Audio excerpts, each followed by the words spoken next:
In today's video, I'm going to teach you how to create simple dynamic object in AutoCAD. We're going to build a simple dynamic block that can stretch, starting from a basic rectangle. Dynamic blocks let you add intelligence to your drawings, so one block can adapt without redrawing it over and over. This is especially handy for things like doors, windows, or any object you need in multiple sizes. Begin by drawing the object you want to make dynamic. I'll use a rectangle, but this same approach works for many shapes. Don't worry too much about getting the exact size now.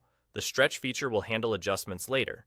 Next, turn the rectangle into a block. Type block and press enter.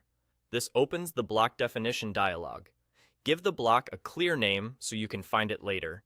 Choose a sensible base point on the object, often a corner you plan to keep fixed, and select the rectangle as the object to include.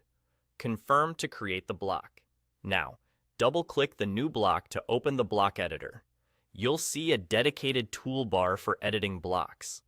At the top, look for the section that contains parameters and actions. From the first drop-down, choose the linear parameter. This tells the block which direction it can measure and respond to.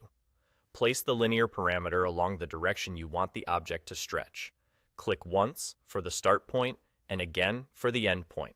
Align it with the edge you plan to pull so the behavior feels natural. With the parameter in place, add the action that makes it move geometry. Select the stretch action, then associate it with the linear parameter you just placed. When prompted to select geometry, choose the rectangle and include only the portion you want to stretch. Focus on the side that should move, leaving the base point side fixed. This keeps your reference corner stable while the opposite edge extends. When you're done, close the block editor and save your changes. Back in your drawing, click the block to select it. You'll notice a small arrow or grip appearing along the linear parameter.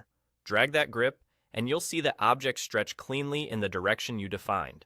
If it doesn't move as expected, check that the parameter alignment matches the intended stretch direction and that you selected the correct portion of the geometry. That's the core of a simple dynamic object. This same setup can be applied to doors, windows, cabinets, and more, anytime you want quick, reliable resizing without redrawing. And that's all.